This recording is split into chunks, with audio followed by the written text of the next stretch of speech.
talk this morning, in a way, is a continuation of where I've left on Monday. But at the same time, it's going to take a slightly different course, so it's not going to be based entirely on the Conference of the Birds, but still I do start with a quotation from this lovely book. And the quotation is really the topic of this talk, and I read it for you. The lovely forms and colors are undone, and what seemed many things is only one. And it's actually, I suppose at this point I could say that's the talk, and let's go and meditate on it and see what comes up, because it catches quite a lot of the disturbances, of the confusion, of the misunderstandings, but at the same time also the essence of what this path is about. And what it is about, we have tried to talk all through the days that we have met together, and it's very apt that different answers came, because this is also the tradition. I spoke a little bit about the old compilations. In the Sufi tradition, from the 10th century onwards, there were Sufis who put quite a lot of effort in collecting together, compiling together traditions that have been around for the sake of the disciples in the groups which had been emerging throughout the Muslim world. And in these compilations, sometimes you find a chapter, mostly you find a chapter about what is Sufism. And usually when someone from the West comes to these compilations, either via translation or if they happen to know Arabic or Persian, they say, fine, here is a chapter, now I'm bound to find out what Sufism is. And lo and behold, one goes to the chapter and the same question marks remain. So what is Sufism? Because you get all these lists of statements and sayings and aphorisms which come from different points of view, from different experiences, and you still don't know. And why? Because you have to work it out for yourselves. So in short, I mean, it's quite possible that, let's say, after Mount Madonna, a whole week, we can have a meeting and everyone says what Sufism is, and then we make a compilation and we pass it on to the next generation. I mean, this is how things work. So it is confusion. It is something which cannot be defined. It is something that can be defined only from different points of view, from different experiences, from different angles. And so it's very varied. It has many different forms. And sometimes these forms are very lovely, very appealing.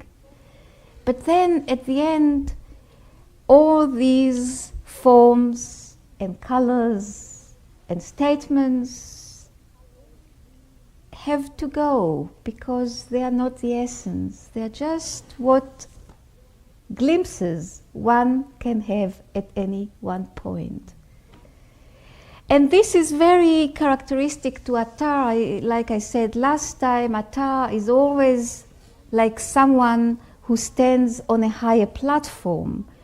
And when one stays on the higher platform, one sees this, and one sees also the other.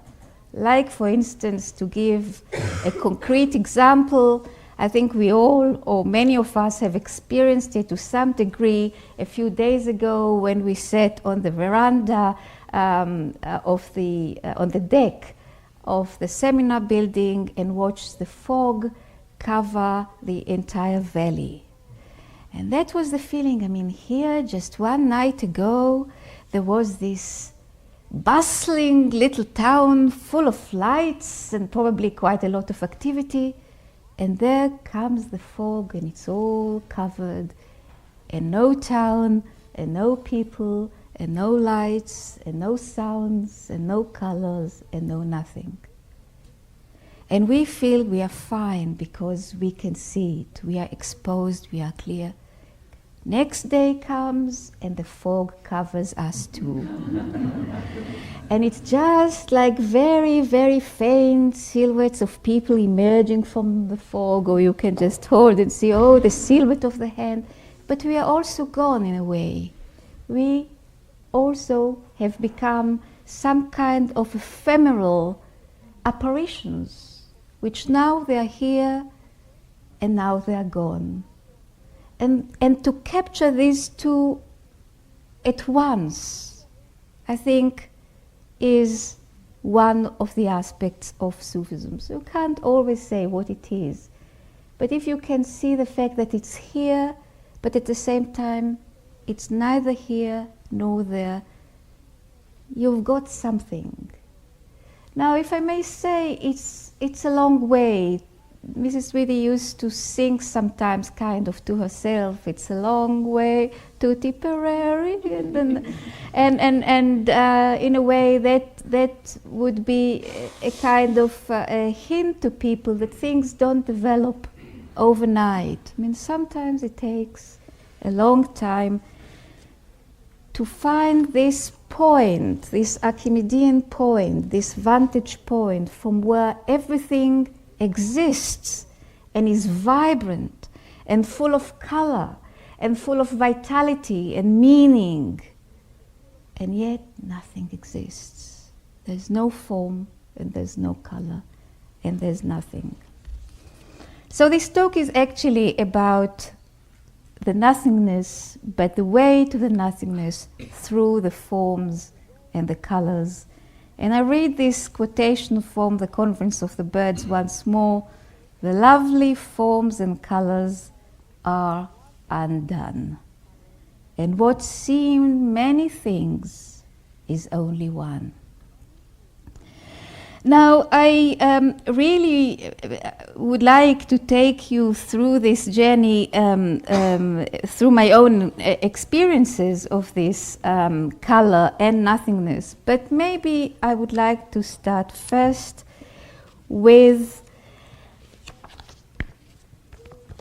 a statement that one finds again in the old compilations. So there is one compilation which, as far as I know, has never been translated into English, except in a very sort of abstract way by Nicholson. And this compilation is called, I can translate it as the Book of the Shimmering Lights, or the Book of the Oscillating Lights. And in it, this book was written in the 10th century by Abu Nasr al-Sarraj, a Sufi author from Baghdad. And in one of his chapters, when he is talking about the quality of mystical knowledge, ma'rifah, and about the qualities of the mystic, the arif. Sometimes it is translated as Gnostic, but I don't think it's very appropriate. It is really the arif is the one who has mystical knowledge, therefore the mystic. So in one of these chapters, he quotes Abu Yazid al-Bistami. I'm sure you've heard about this celebrated teacher of the 10th century, and this is what he writes. When asked to describe the characteristics of the mystic, Abu Yazid said, "The color of water is the color of his receptacle, container or vessel. If you pour water into a white receptacle, you will imagine the water to be white. If you pour water into a black receptacle, you will imagine the water to be black. And so also with yellow, red, and the other colors. States shift the mystic from one to another, but his Lord is he who shifts the states. Now again, I suppose we could stop here and close our eyes and meditate on what it means. And in fact, if we do this, we actually do the practices that the old Sufi groups used to do, because all these statements interspersed in the compilations were meant to be seeds for meditation. So sometimes it's better to stop and say, let's see what it means. But this is not the nature of a talk, so I suppose I should carry on talking. And say that I have always felt, since many years ago when I started studying Sufi literature in Arabic, I've always felt that this phrase, the color of water is the color of his receptacle, is very poignant. I always felt that it's almost like a Sufi koan, you know, one of these riddles that is thrown into the space, into the inner space. And one just goes into it and says to oneself, now what does it mean? I also would like to say a few words about the last sentence in this quotation. States shift the mystic from one to another, from one state to another. But his Lord is he who shifts the states. Now there is something about the Arabic language, like any other language I suppose, which is intranslatable. I mean, you can translate so much, but there's so much which is left untranslated. States is a very important term in Sufi lore. We all go through states of mind, or states of emotions, or mystical states. And the word in Arabic for states is ahwal, or in the singular it is hal. Now what is interesting is that this term comes from a root which in its essence means to change, to switch around, to shift around. So when the Arabic says his Lord is he who shifts the states, I'll say it in Arabic, although you won't necessarily understand the Arabic, but you'll hear. It is Rabbuhu, that is his Lord, huwa muhawwil al-ahwal, he who turns the states around. And if you remember this image which Llewellyn had mentioned to us in his last talk, there is this image of the heart which is placed within two fingers of the beloved. And the beloved turns the heart whichever way the beloved wants. So this is the turning of the heart from state to state. So the shifting from one situation to another, from one circumstance, from the sunlight to the fog, from the night to the day, from the in-breath to the out-breath, from happiness to misery, from illness to health, you name it, a long, long, long, long list. All these are in the nature of life. It's always shifting. It always is transforming. And why? Because everything is in two fingers, between two fingers of the beloved, of the Lord, who switches it and turns it whichever way he wants. And so what does it mean? If we have this image again, and if we try to place ourselves in this vantage point where perhaps Ataris or other masters have been, the heart turns, and yet there is one point, one center point within the heart which is immutable, which is constant, which is always at one point, at one orientation towards the beloved.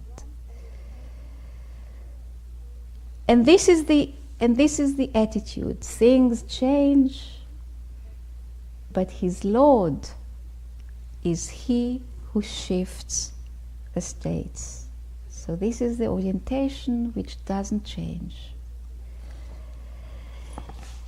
So let's go to the whole business of color and beauty and forms and the variety of things within which we live.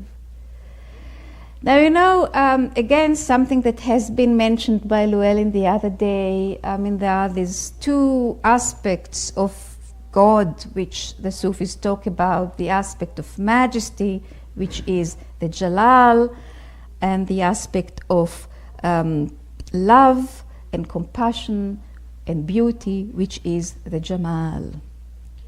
And really, this transformation or the changes from state to state can also be seen as the changes from being under the law, under the influence of the Jalal, which produces then the awe, this feeling of fear and terror and darkness,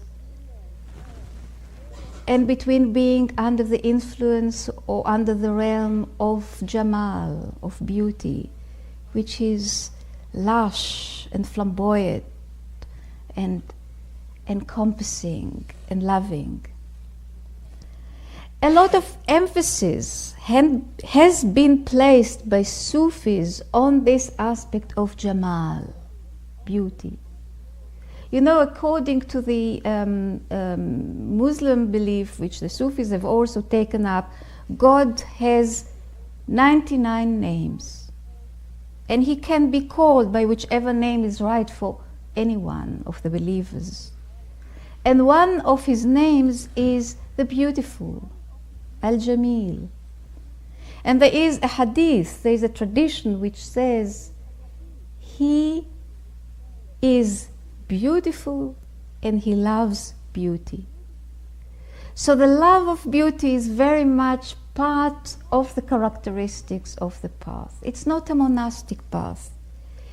It's not a path which turns its back to life, to the glory of life, to the lovely forms and colors in life. On the contrary, it opens up to them because he is beautiful and he loves beauty. Those of you who have read Mrs. Tweedy's book, The Daughter of Fire, will remember, for example, where she describes they were going to a concert and Baisab was saying to them, wear your best clothes. Because Sufis love beauty and Sufis love music, so it's all there. So, how does it come together with this description of the mystic as someone whose color is the color of water? Because, hang on a minute, color of water, what is it? Does it have any color at all? We just heard that there is no color to water. It's just whichever color is the receptacle, this will be the color of the water, so that water doesn't have color as such. So can we imagine a world which is just the color of water? I don't think we can. Because if we close our eyes, and I've tried this, when we close our eyes, just as a kind of trying to experiment with this, immediately there are endless colors and shapes. And again, we can stop here and we can say, let's do this, let's close our eyes. What comes? Some sort of color, some sort of form, some sort of memory, some sort of image.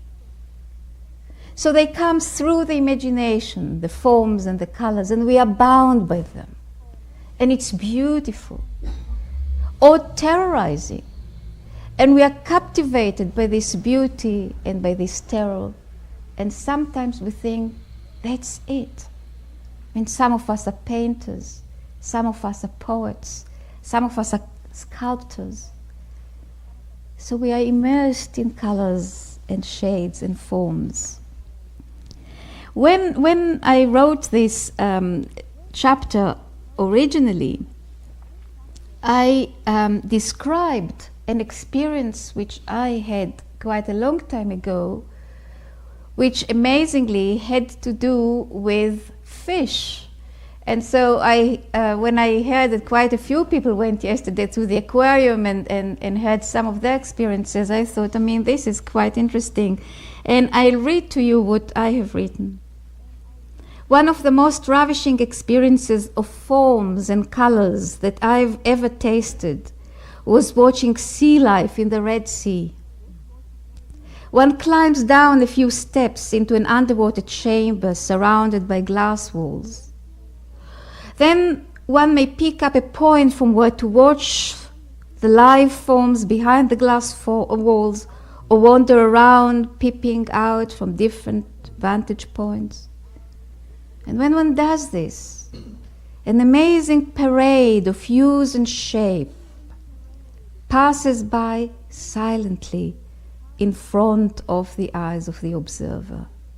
All sorts of bizarre forms of fish, sea urchins, eels, water snakes, jellyfish, huge cauliflower-like sea creatures extending long arms ready to devour whatever comes in their orbit, tiny seahorses, petrified stars, the coral reef that houses this abundance. Now for me, tasting this glory, this vivacity, inventiveness, gaiety, and also ruthlessness and ugliness, because some of the fish was terribly, terribly ugly to me, was really a taste of these realms of majesty and beauty. That was a very vivid experience which I had, and I don't know if it reverberates in those of you who went yesterday to the aquarium. I don't know if it was a similar kind of experience. I was taken very much by the experience in the Red Sea because of the colors. Like the sea fishes there, the fishes of the Red Sea have colors that I've never ever seen before, combination of colors and forms. So here we are, captivated by this glory. And then I came across a book which also made a very deep impression on me. And this book was written by a blind man. Some of you may have heard or read this book. It's called in English, And There Was Light. And it's a book that was written by a hero of the French resistance, Jacques Lucéran. And he became blind, I think, at the age of 7 or 8 or something like that, and was a apparently very sensitive boy and remembered very much his vivid life of color before he went blind. But then he writes very powerfully about the ability of blind people to see colors. And what impressed me in his description was the fact that colors can be something inner. I'm not saying now inner in the sense of spiritual, but I'm saying inner in the sense of sensory. I know it's a kind of contradiction in terms, and I think I've heard that this neurologist, Oliver Sacks, has written recently about an experience of someone who has lost his color sight, who became blind, colorblind, not by birth but by some sort of illness, and how progressively he gained back the ability to see colors, but not outwardly, rather inwardly. So I'm not talking about a spiritual experience as such, but a sensory ability to see colors inside. And I was very impressed, so I wrote down these excerpts from this book. And there was light. And here is what he writes. Sighted people always talk about the night of blindness, but there is no such night. For in every waking hour, and even in my dreams, I lived in a stream of light. Colors. All the colors of the rainbow survived. And for me, the child who loved to draw and paint, colors made a celebration, so unexpected, colors of things and color of people. My father and mother, the people I met or ran into in the street, all had the characteristic color which I had never seen before I went blind. It was the same with love. The summer after my accident, my parents took me to the seashore. There I met a little girl my own age. She came into my world like a great red star, or perhaps more like a ripe cherry. The only thing I knew for sure was that she was bright and red. How natural that people who are red should have red shadows. When she came to sit down by me between two pools of salt water under the warmth of the sun, I saw rosy reflections on the canvas of the awning. In the sea itself, the blue of the sea took on a purple tone. That's the combination of red and blue. I followed her with a red wake which trailed behind her wherever she went.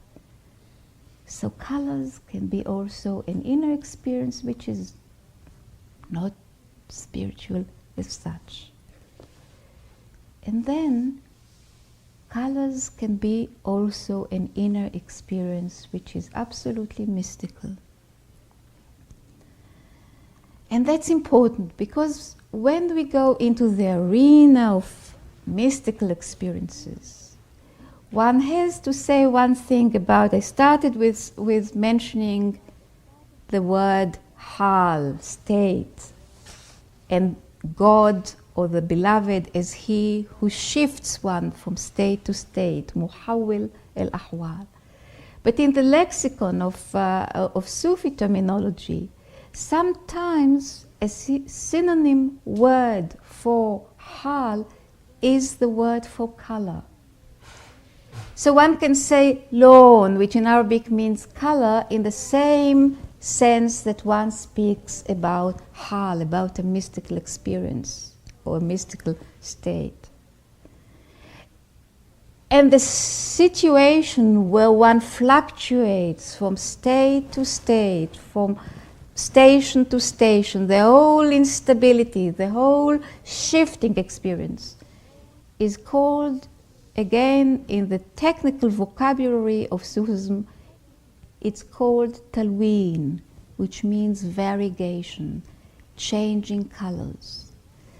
So when we go now from the outer arena, from the artistic, poetic arena of colors, into the mystical arena of colors, there's also the talween, the changing colors.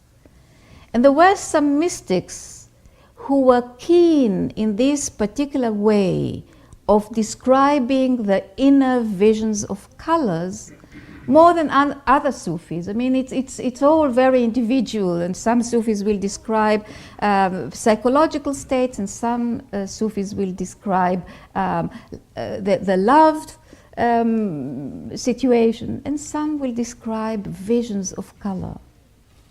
And one of the mystics who has become extremely well known for his mystical experiences of colors is Najmuddin Kubra. I mean, this is a Sufi who lived in Central Asia in the 12th century, and I'm sure many of you have heard about him either through Llewellyn writings or through the writings of Corbin. Corbin has a book which is called The Man of Light in Sufism, and he devoted this book mainly to two Sufi personalities. Ibn Arabi is the one and Najmuddin Kubra is the other. And so in Kubra's writing, it is the experience of color, of inner color, and the meanings of inner colors, which is of utmost importance. And I read a few paragraphs from Kubra's descriptions of the inner, the mystical world of colors. He says, "You come to gaze with your own eyes on what you had until then only known theoretically through the intellect. When you see before you a great wide space, an immensity opening onto the far distance, while above you there is clear, pure air, and you perceive on the far horizon the colors green, yellow, blue, know that you are about to pass, borne aloft through the air, to the field of these colors. The colors are those of the spiritual states experienced inwardly. The color green," and now he gives an interpretation, "the color green is the sign of the life of the heart." And some people among us are also very much interested in the meaning of colors. What does the color green mean? What does the color blue mean? So here are some explanations. The color of ardent, pure fire, namely red, is the sign of the vitality of spiritual energy, signifying the power to actualize. This is the reddening that Jung talks about, or the alchemists have talked about. If the fire is dim, it denotes in the mystic a state of fatigue and affliction following the battles with the lower self and the devil. So here comes the clairvoyant who can see the auras and interpret the auras. Blue, you'll be surprised to hear, is the color of the lower self. And this is why in Central Asia and in other places in the Middle Ages, Sufis used to wear dark blue gowns to symbolize the fight with the lower self. Yellow, again, you'll be surprised to hear, indicates the lessening of activity. All these are suprasensory realities in dialogue with the one who experiences them in the twofold language of inner state or inner taste and visionary apperception. This is important.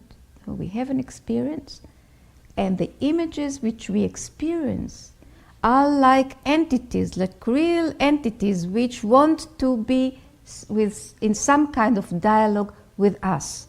They want to express something to us. These two, the inner taste and the visionary apperception, are two complementary witnesses, for you experience inwardly, in yourself, what you visualize with your inner sight. And reciprocally, you visualize with your inner sight precisely what you experience in yourself. So that's very much like active imaginations that we sometimes do. We go in a journey where we experience something and there is a projection into an image. And then the image is reflecting back into the inner side. So it's a real dialogue, according to Kubra. And you see how ancient these traditions are. And really, I should mention here, because sometimes people get interested in the work of Corbin, and that Corbin's interpretation has influenced very much archetypal psychology. I mean, this branch of analytical psychology, which works very much with active imagination and with archetypal images and so on and so forth. And so one could read more from these descriptions of Kubra. I will not do it because we have to go on. But here we have an example, and the point that I'm trying to make is that within the Sufi lore, we have this great corpus of writings in which colors become inner experiences. So very much like dreams and active imaginations. But then we go one step further or deeper, whichever way you want to take it. And we come across such statements as, again, we've heard the other day from Llewellyn. And I'm quoting Ibn Arabi now. And Ibn Arabi says, the people of perfection have realized all station and states. So they have gone through all these variegations, changing colors, and passed beyond these to the station above both majesty and beauty. So they have no attribute and no description. Now there is a confusing statement for you. So we can be involved in our dreams, we can be involved in active imagination, in the brilliancy of experiences, in colors and in visions and in images. And yet what we have to keep listening to is this other voice of silence which says, these too are illusions. The people of perfection have realized all stations and states. They had to go through all that and passed beyond these to the station above both majesty and beauty. So they have no attribute and no description. Strange and terribly disturbing, or could be.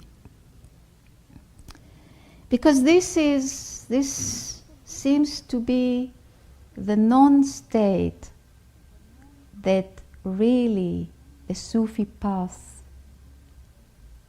has this inner desire to attain, the state beyond all states, the state that can be described only as non-state, the state of fana, where everything ceases to be, where there is no talween anymore, where there is no variegation anymore. The mystic passes away from what belongs to himself and persists through what belongs to God. When centered, he is also dispersed. He is absent and intoxicated because his power of discrimination has passed away, and in this sense all things become one to him. And no variegation anymore, no images, nothing. And if we remember the conference of the birds again, the keynote of the conference of the birds, I think the keynote of Attar, as a poet who is also a musician, is absorb, melt, annihilate. Here he is some verses from the conference of the birds. The seventh valley, which is the highest valley, Attar describes the journey of the birds as going through 7 valleys. And the 7th is the highest. So the 7th valley is poverty and nothingness. Very disturbing. And there you are suspended, motionless, till you are drawn. The impulse is not yours, a drop absorbed in seas that have no shores. Here again, remember the atom, the drop. First lose yourself, then lose this loss. You see, the annihilation of the fana has to be also from the perception of the fana. Then lose this loss. And then withdraw from all that you have lost again.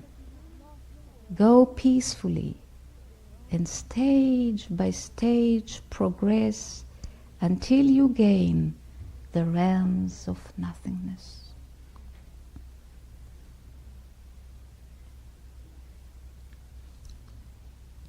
All that I ever lost or ever found is in the depths of that black deluge drowned. I too am lost. I leave no trace, no mark.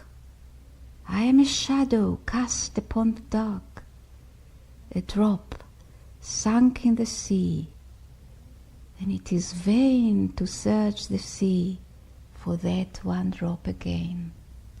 See, the Sufi teacher has no face, has no name, has no attribute. He leaves no traces, he cannot be found. Everything is an illusion. This nothingness is not for everyone, yet many seek it out as I have done. And who would reach this far and not aspire to nothingness, the pilgrim's last desire? So see, it's not my commentary, it's really, these things are said explicitly. I'll just read a few more lines from this ultimate experience of the birds coming to be together with a simurg, with the king of birds whom they had sought out. Then, as they listened to the simurg's words, a trembling dissolution filled the birds. A substance of the being was undone. So it's not just the forms and colors. It's the substance of being which even wants anything. A substance of the being was undone, and they were lost, like shade before the sun. Neither the pilgrims nor the guide remained. The simurg ceased to speak, and silence reigned. And so often we've heard or read, God is silence and is sought in silence. So an immense tension, you see, lies at the core of the mystical journey. One cannot say, like some traditions do say, turn your back to everything, become monastic, become ascetic, forget colors, forget forms, forget life. No. We love it. We are captivated by it. We use it. We work with it. So there is this tension between experiences and non-experiences, between mystical states and this ultimate non-state of nothingness. So on the one pole, the ever-changing experiences, which the seeker has to go through. And on the other side of the pole is silence, is nothingness. When we become exposed to it at the beginning, it's a tremendous tension, and really the heart fluctuates, vibrates like mad between these two, because it's real. You know, the only way to say it is either in poetry, in images, or in music, in melodies, or in words like this. But when one is exposed to it, then it's a real agony, a confusion to the mind and an agony to the heart and the body. There's nothing but nothingness, he said yesterday. This is Mrs. Tweedy now, quoting bisub in Daughter of Fire. There's nothing but nothingness. You see how the tradition goes. From the steppes of Central Asia, 12s, 13s, even earlier, into Kanpur, right in the Indian plains, within a context which is barely Sufi, Hindu, sort of not very clear, and right then into England, and from England to California, and wherever. And the language may be different, but the images are the same. It's the same tone. You know, once the beloved has plucked on the strings of the heart, and it's the same reverberation, repeating itself endlessly. There's nothing but nothingness. The way he said it, Tweedy writes, repeating it with emphasis, and the echo it awakened in my heart, made me think that it was meant for me. It struck me as the most wonderful sentence, and it made me glad. And this is also very interesting. There is freedom in that realization. Not immediately, but eventually there is a liberation, because one is born into another dimension. Speaking of this astonishing state of nothingness, I said that at the beginning it was just nothing. After, there was like a sorrowful happiness with much longing in it. But now it was just wonderful. Why it was so wonderful, I could not say. This feeling is too new and difficult to analyze. When at home, I realized that the answer is contained in his statement of yesterday. There is nothing but nothingness. And it represents a perfect state. That's why it is so wonderful.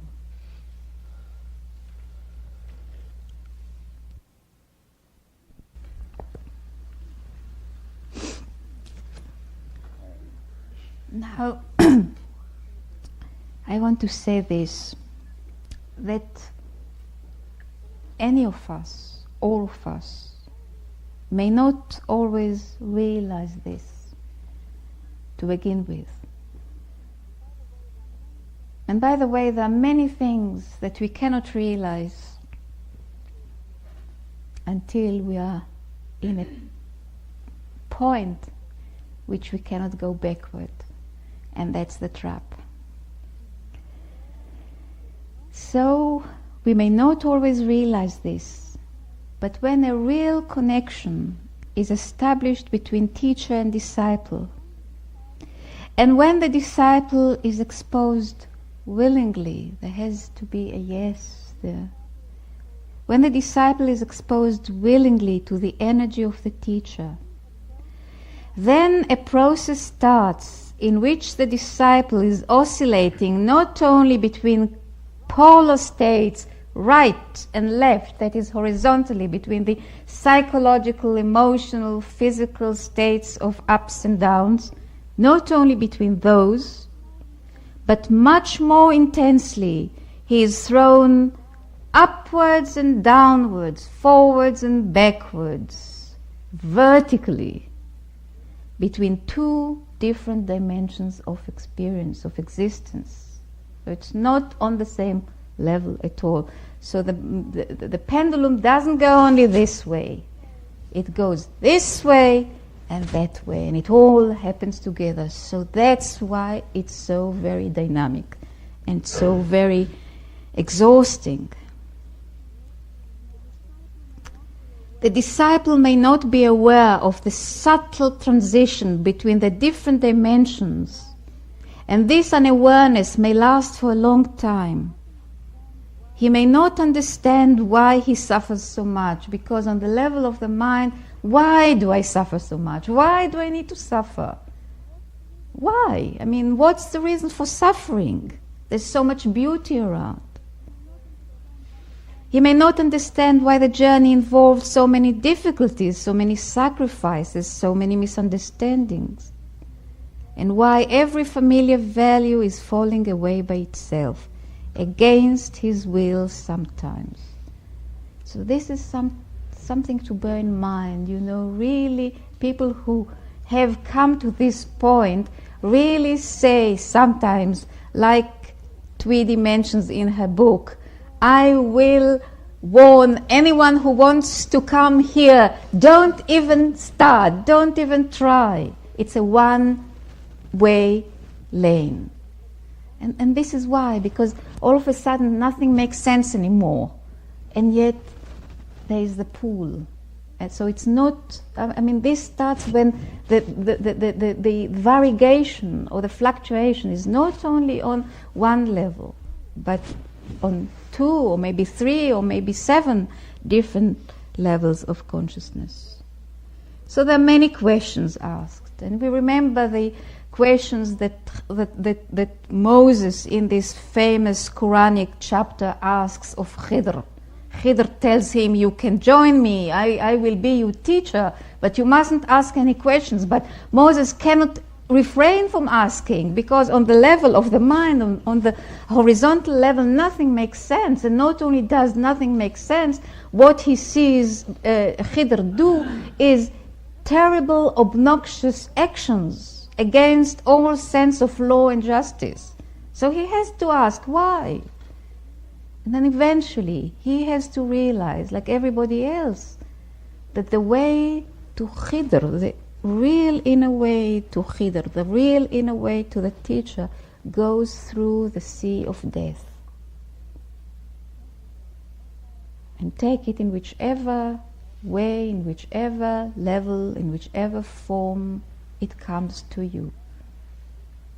Very many different stages of this death until one arrives to this island upon which Khidr stands or sits. So there is somewhere along this very disturbing route, there is the experience of death. And since we are working with the theme of colors, the symbolic color of death is black, the blackness. It is tremendous, and it has to be taken, according to my understanding, not only on one level of understanding, but on many, because darkness can be this dazzling, glorious darkness, the dark light, and it can be also the sheer, pure darkness of inertia, the sheer darkness of soil, of earth, of matter, which is like dust under the feet of destiny.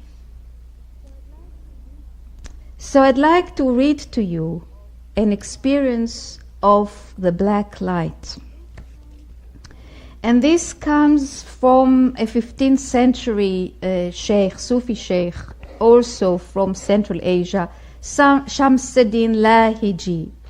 And he, because he had this tremendous experience of blackness, of death in the mystical sense, he used to wear only black clothes. That was his externalizing these inner experiences. And here is an experience which he describes.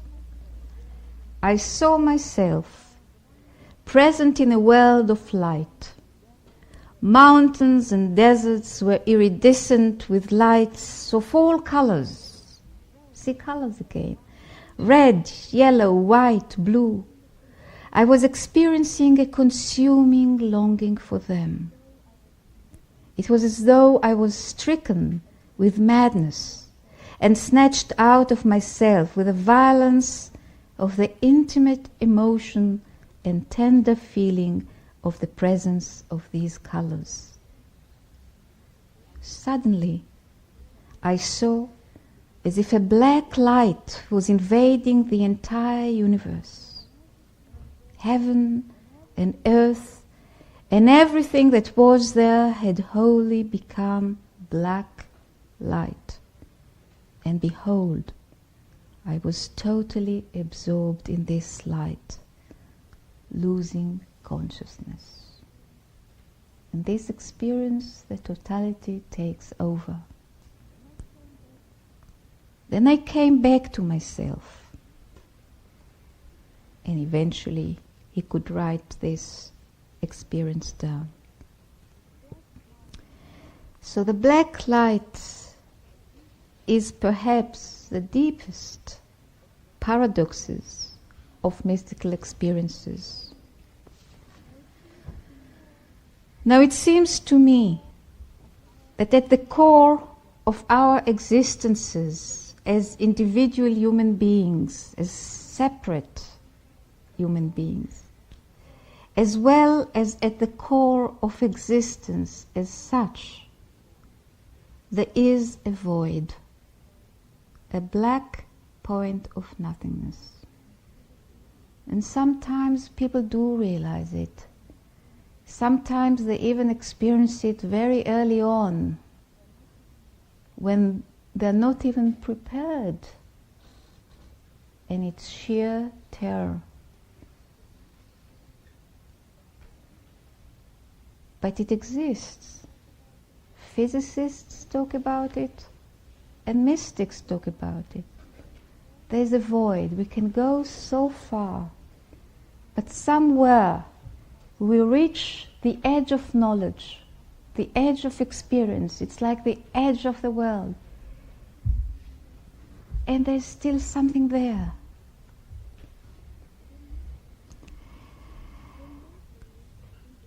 And yet, in some mysterious way, this void is experienced, and it does become known.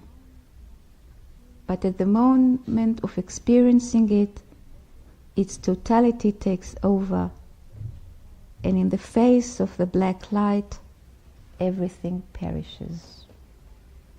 That's the night of Fana. The black light alone exists. Very difficult for the mind and very disturbing for the psyche.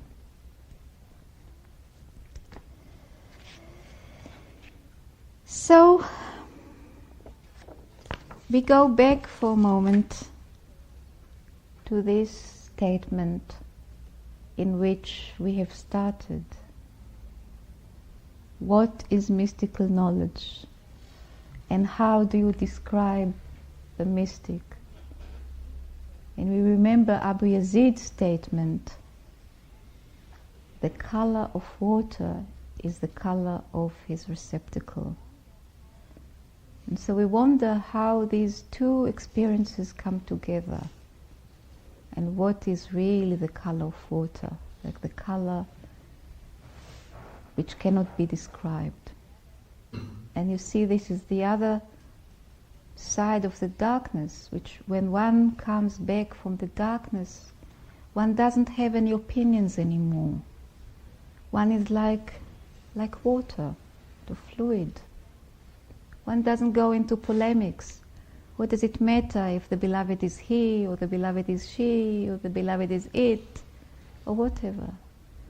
There's absolutely no opinions, no statements to be made. And in this compilation that the 10th century compiler Abu Nasr al-Sarraj quotes the statement of Abu Yazid, he himself, the compiler, gives a commentary, and this is what he writes. Abu Yazid's statement means, and God knows best, Wallahu alam. I offer my commentary, but it's only my commentary. God knows best. So what Abu Yazid means is that the water, to the extent of its purity, reflects the color of the receptacle. Yet the color of the receptacle does not alter its state of purity. The observer imagines, I should emphasize, that the water is white or black. But the water in the receptacle is neither white nor black. it is in one constant reality. Thus also are the mystic's features in relation to God.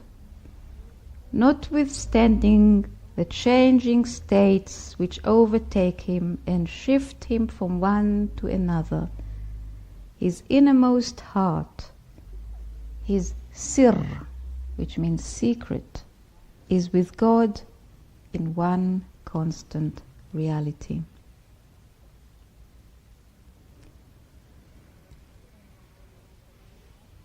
And now I'll offer my commentary, and God knows best. When water is pure, it reflects the color of the container in which it is contained.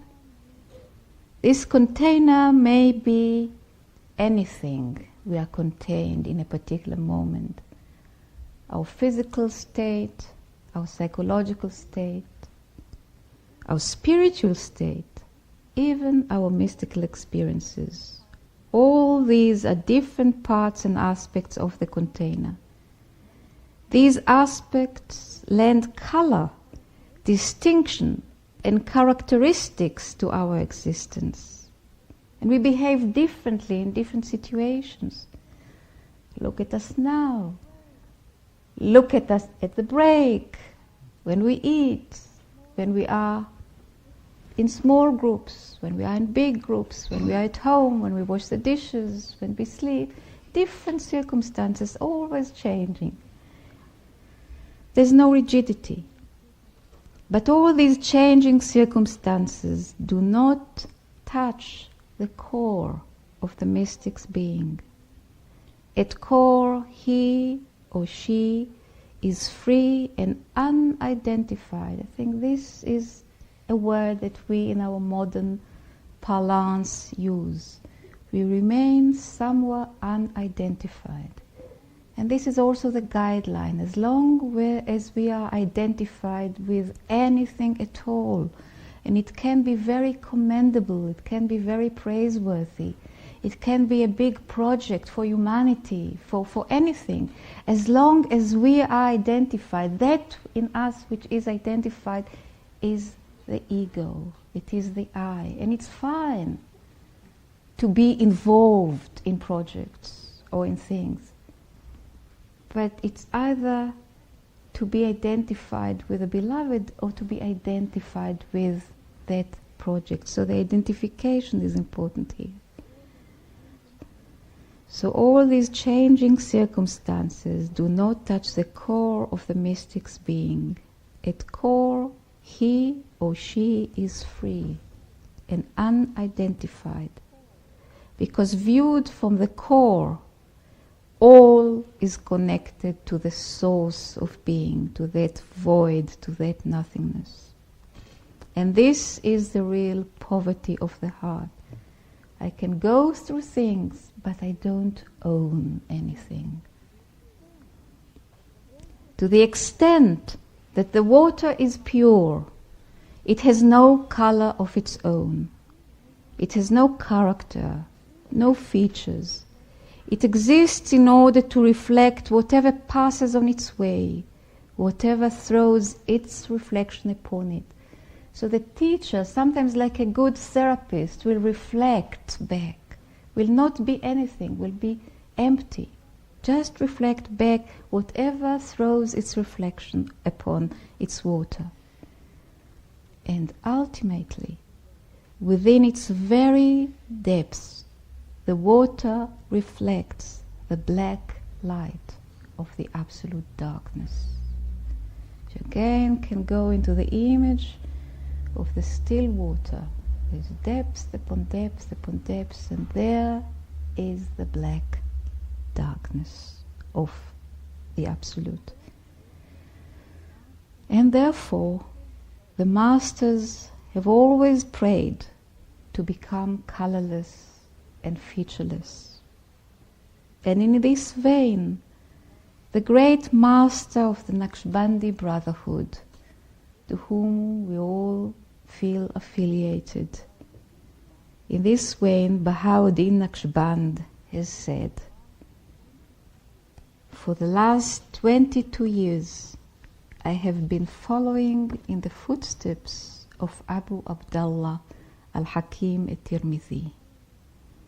As he was colorless and featureless, so I am now colorless and featureless. He who knows, knows.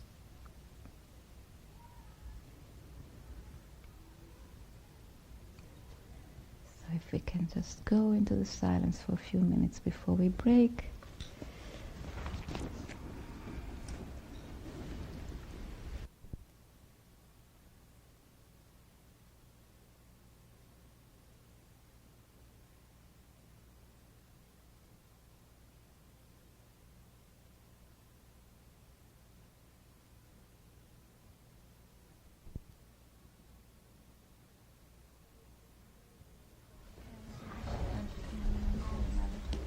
So I was just saying that once before when I gave this talk, people were prompted to bring forward some experiences or dreams which had some relevance to the images interspersed in this talk. So I wonder whether this is what some of you would like to do now, or would like to ask, or whatever feels right.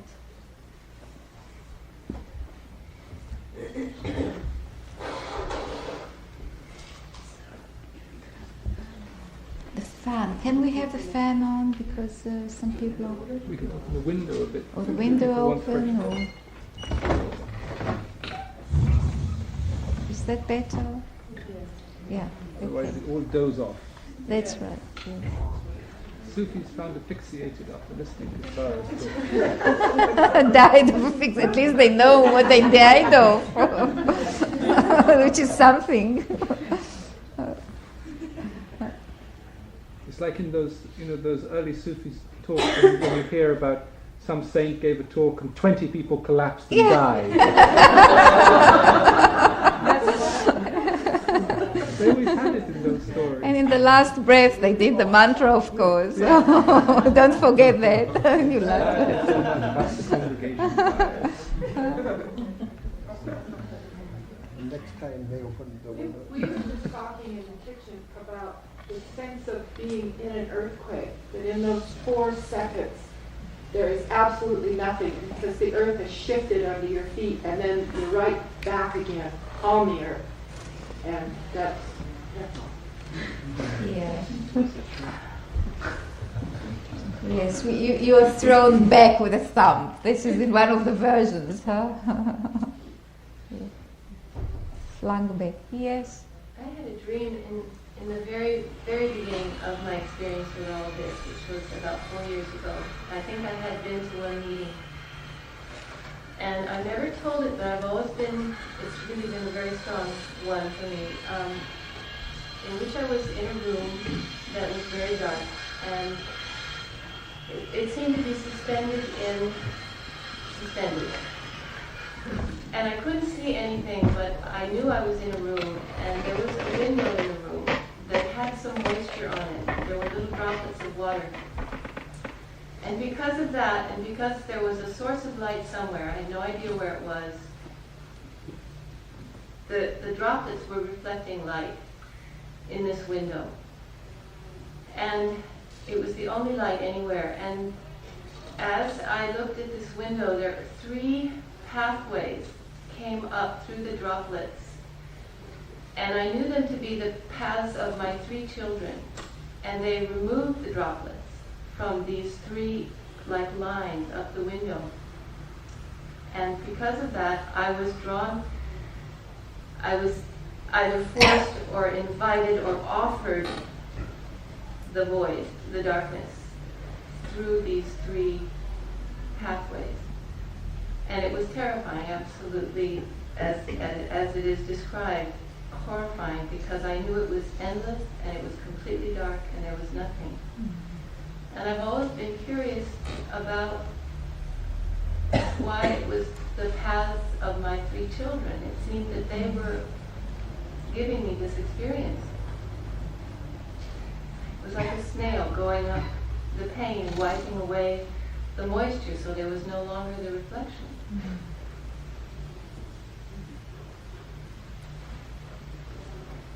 Yeah. I think it does happen also. Remember the people who shared their experiences were saying that it's something that came very much at the beginning, or very early on, or even years before finding a teacher. It's interesting. And of course much more terrifying, because being with a teacher kind of prepares the vessel or the container, and to be given it right from the void without any preparation can throw you into really madness, momentary madness. But it's there. And I think it's one of the things that we try to avoid all our lives. And even when we are on a so-called path, we try to avoid it. Mm-hmm. So I think much of our engagement with experiences, dreams, active imaginations, interpretations is also, everything has also a shadowy aspect, and the shadowy aspect of that to me would be to really shut our eyes from the experience of the void, because we have to do something. That's very terrifying. And at the same time, there's if it comes at the right time, the right place, to the right person, there's a lot of joy, can be a lot of joy and sense of liberation in that. So, like in everything.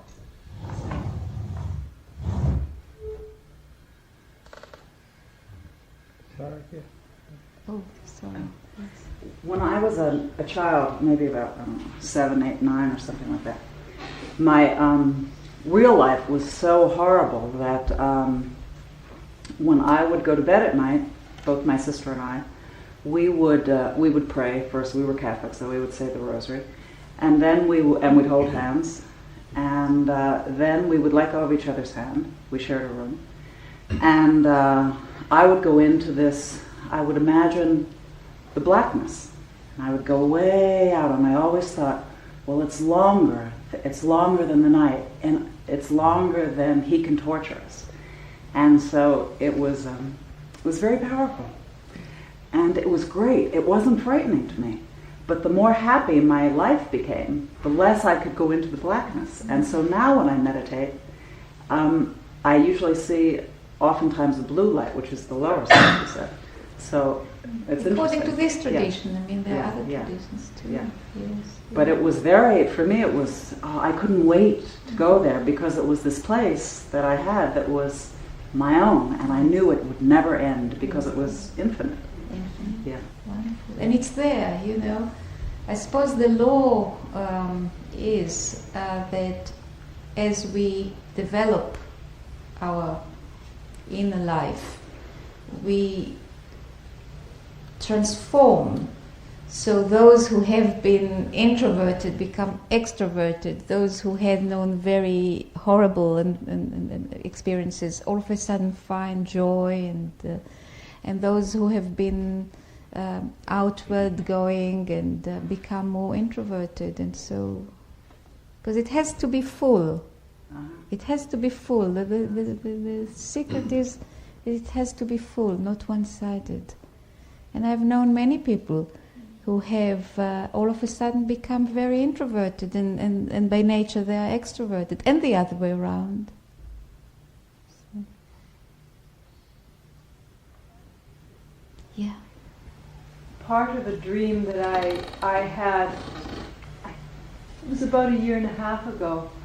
I was taken into a stone basement and was shown a sarcophagus that was opened, and I thought I would see a dead body, but what was there was this black liquid that was beyond black. And the person who was taking me to show me this then put her hand into the blackness, and it brought tremendous terror out for me. And I remember that, but there was something that was so compelling about the quality of that black that I can't even begin to describe.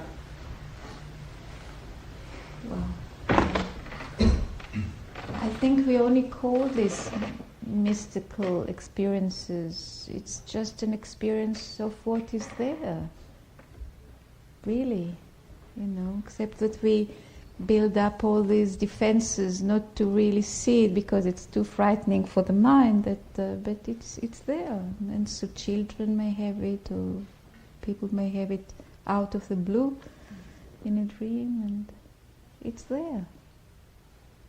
The edge of knowledge, the void.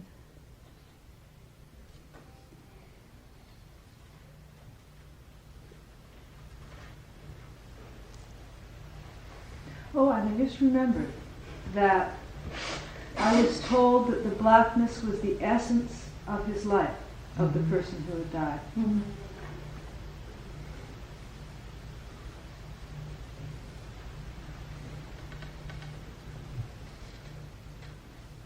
Sarah, when that experience came, say when one was unprepared for it,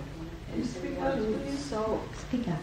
when that experience came maybe as a child, and one was really unprepared for it, and one is so stamped with the terror of it that there's no separating the experience from the terror. I guess you just wait for grace, or... I know there is one person here who could say more about it. I would not mention a name, but if they want to say something, maybe they won't, maybe they will. Never mind. No answer yet. Yes. Yeah. I had this experience when I was about 20. I was standing in front of a window, and I had just come across an exercise to do with prayer. And I did much what Sarah described. I looked at myself in all the ways of my life, and I said, well, that's not me, because it doesn't stay the same. And I looked at another area, and that didn't stay the same. And I gradually threw them all out. And then suddenly, there was just a black hole. And I didn't exist. And I was totally terrified, and I shut the door on it and set out to find out who I was, because this couldn't be true. I mean, I had to exist. And it's kept coming back over the years, and sometimes I could touch it, and sometimes I had to find another explanation. And then as Sarah described it again today, there's an essence which is really what she's saying. But for me, there's a lot of it which was also psychological, and I did have to do the work around the psychological sense of not existing. And then I can come back to this other essence. That's what I can say. That there was more for me at that stage. Yes. And this was many years before I knew anything about this. Yes. This coming back is very important. It's really, the experience is not complete without the experience of coming back. As a practice, the teachers will do that. You know, this famous story, I think it has been told so many times, about Panditji, who used to go into very deep states of consciousness in front of Baisab and Tweedy, and Baisab would sort of all of a sudden push him a little bit and say, Panditji, how is your wife? And he would come with rolling eyes and he would say, oh, she is okay, and then go back into Samadhi. And after a few minutes, Baisab would say, and Panditji, how is your mother-in-law? And so it would go on, and Tweedy being Tweedy, one day just said, but Baisab, why are you torturing this poor man? He said, because we have, one of the things that I'm training you is to be able to move to one world to the other, like the twinkling of the eye. And that's the real training.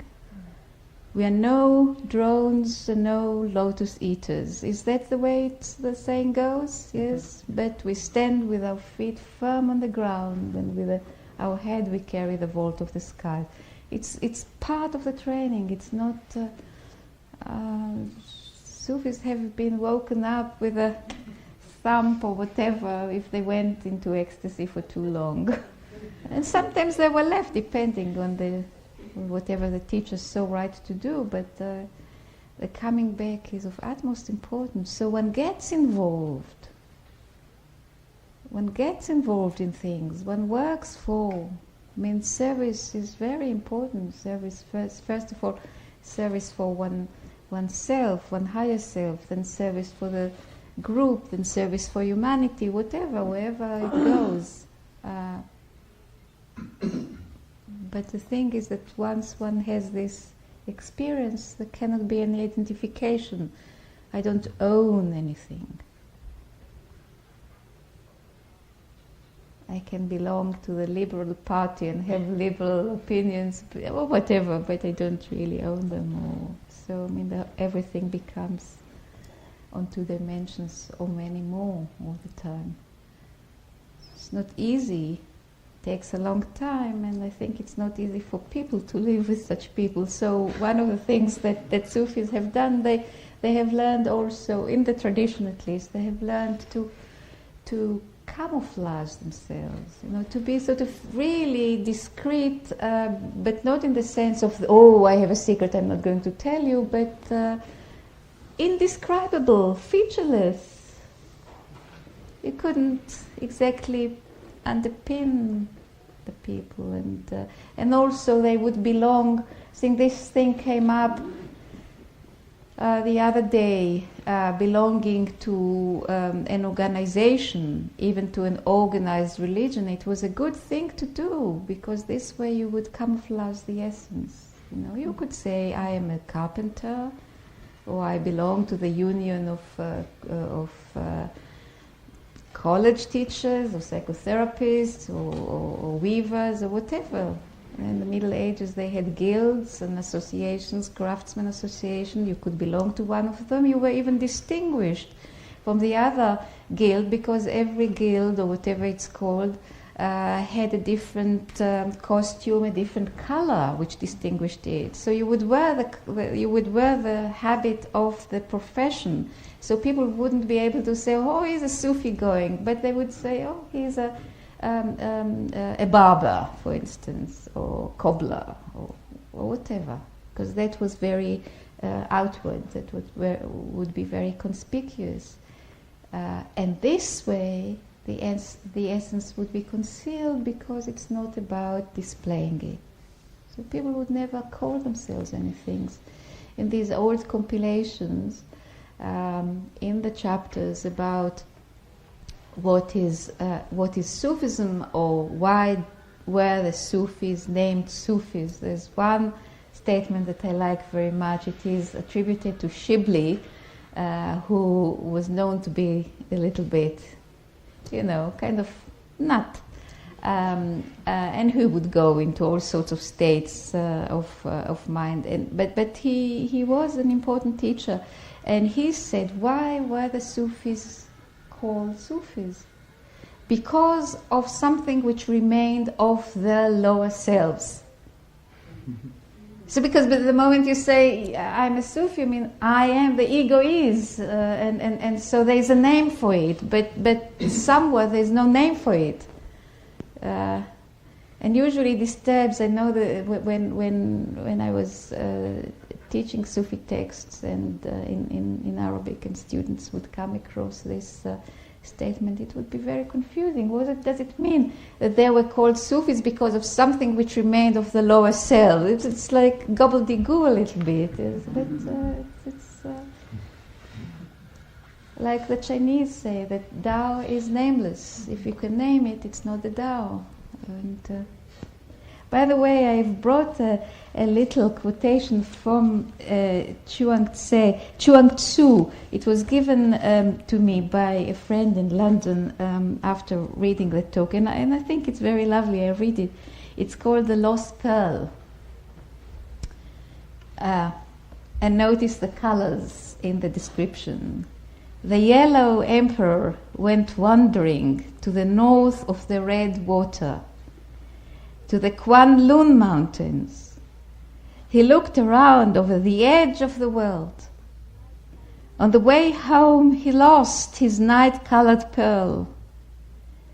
He sent out science to seek his pearl and got nothing.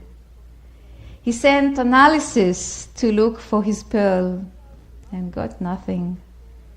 He sent out logic to seek his pearl and got nothing. Then he asked nothingness, and nothingness had it. The yellow emperor said, "Strange indeed, nothingness, who was not sent, who did not work to find it, had the night-colored pearl." So it's another way of putting it, I guess. So yes, it's very much like the Tao. Taoists will say, if you can name the Tao, it's not the Tao, so it's nameless. It's that space, it's this spaciousness, which is really without rigidity. You see, there are no dogmas. The moment you have a dogma, that's it, and you lose the spaciousness. And the nothingness is the spaciousness. And Mora just reminded me that we used to quote ourselves and quote Bicep saying there's nothing but nothingness, and then she would say, but there's no such thing as nothingness. No, always if you thought you grasped something, it would be demolished, because this is the fullness. Take fullness away from fullness and fullness remains. Yeah. There's a really moving line in one of Llewellyn's books to me that says, at this point in the discussion, "And that nothingness loves you." And that nothingness loves you. I felt that. Yeah. And loves you. Yes. Yes. It's the blackness of blackness, like in your dream, which is the way the mind translates the essence, which has no limitations, no character. But it's really the spaciousness. Like that's why the description of the desert and the description that I read from the beginning of the Conference of the Birds a few days ago, this spaciousness can cause you to feel terror, but it can also cause you to feel really enfolded by it. It's the ocean of total being. I mean, this is when it is said, it sounds like a philosophical concept, but it's not. There's a totality somewhere, and we are part of it. And yet we pop up like individualities, individual persons.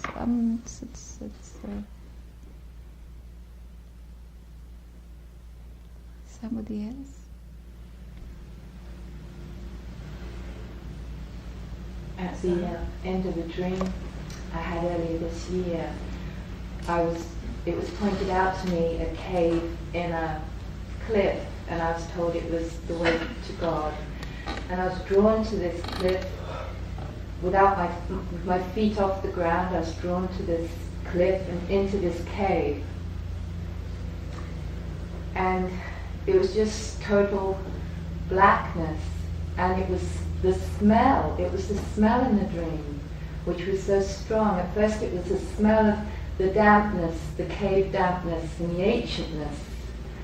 And then there was this feeling of fear, and then this feeling of disappointment, and they were drowned by the smell of nothingness. Mm-hmm. I know it makes no sense, but it was really the smell of nothing. It makes no sense. It casts no image. Yes.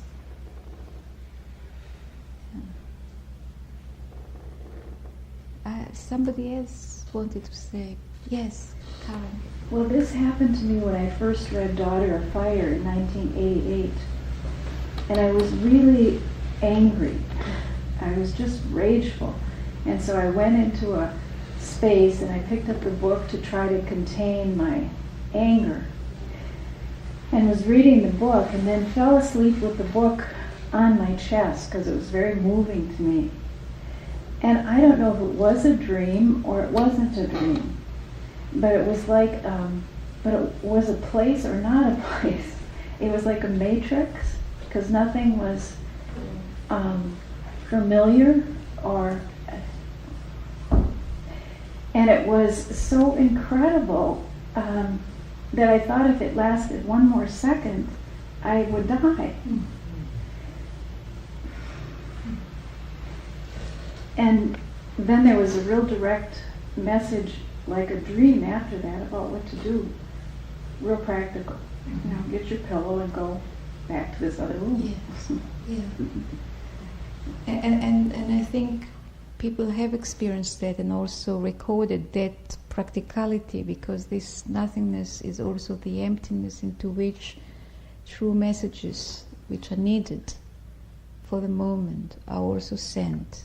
You know, when we think, what does it mean to get a hint or to get a message, sometimes it floats into this emptiness, which is another way of saying nothingness.